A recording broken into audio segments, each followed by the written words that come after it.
Halo semuanya, apa kabar hari ini? Senang sekali bisa menemani kalian dalam petualangan belajar yang seru. Hari ini kita akan masuk ke sebuah topik yang sangat spesial di kelas 5, yaitu Aku yang Unik. Di sini kita akan belajar bahwa setiap dari kita adalah karya seni yang berbeda dan luar biasa. Mari kita mulai pembahasannya. Tahukah kamu, Indonesia bukan cuma kaya pulau, tapi juga salah satu negara dengan bahasa terbanyak di dunia. Bahkan, dalam satu provinsi saja bisa ada puluhan bahasa berbeda. Indonesia dikenal sebagai negara kepulauan terbesar di dunia.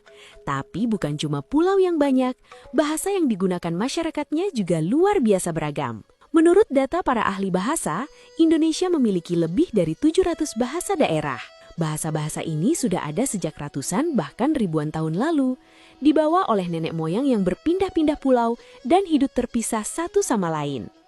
Karena terpisah inilah, setiap daerah mengembangkan bahasanya sendiri. Yang bikin kagum, Indonesia masuk jajaran negara dengan jumlah bahasa terbanyak di dunia, bersanding dengan Papua Nugini dan Nigeria. Bahkan, ada bahasa daerah yang penuturnya cuma tersisa puluhan orang. Uniknya lagi, satu kata bisa punya arti berbeda di daerah lain. Kata yang sopan di satu tempat bisa jadi terdengar kasar di daerah lain. Makanya, orang Indonesia dikenal jago menyesuaikan bahasa saat berbicara. Keberagaman bahasa ini bukan untuk diperdebatkan, tapi dijaga dan dilestarikan. Bahasa adalah identitas, dan kalau punah, sejarah dan budaya ikut menghilang. Kalau kamu bangga dengan bahasa daerahmu, tulis di kolom komentar bahasa daerah apa yang kamu gunakan. Dan jangan lupa like, share, dan follow biar kita sama-sama jaga kekayaan Indonesia. Selaras dengan keberagaman bahasa tersebut, setiap individu juga memiliki keunikan tersendiri. Sebagaimana terlihat pada layar, setiap orang dianugerahi karakteristik dan kepribadian yang berbeda. Perbedaan inilah yang membuat kita semua menjadi istimewa dan berharga. Untuk mendeskripsikan keunikan tersebut, kita menggunakan kata sifat.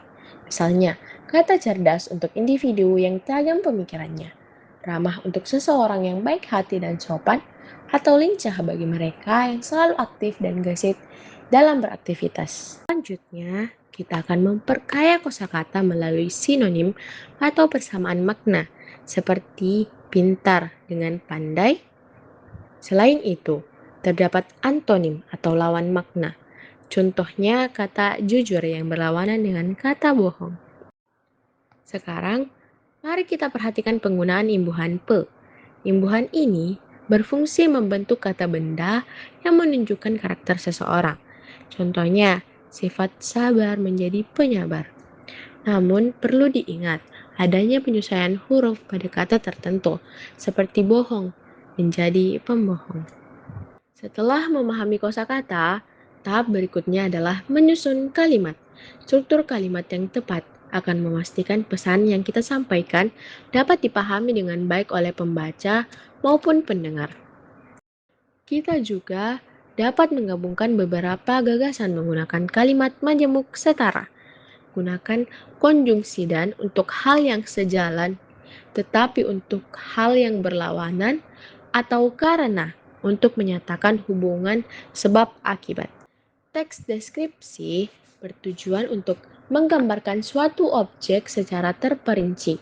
Dalam menulis deskripsi diri, Anda dapat mencantumkan sifat, hobi, hingga ciri fisik seperti tekstur rambut atau tinggi badan agar pembaca mendapatkan gambaran yang jelas. Sebagai bentuk kreativitas, kita dapat menyusun puisi akrostik. Puisi ini dibuat berdasarkan huruf awal dari sebuah nama untuk mendeskripsikan karakter seseorang. Contohnya adalah nama Bima yang mempresentasikan sifat berani, mandiri, dan penuh semangat. Sebagai kesimpulan, hari ini kita telah mempelajari cara mengenal karakter diri, memperluas kosakata, hingga berkreasi melalui tulisan. Semua ini bertujuan agar kita lebih menghargai keunikan identitas diri kita sendiri. Terima kasih telah menyimak video pembelajaran ini hingga akhir. Teruslah bangga atas keunikan yang Anda miliki.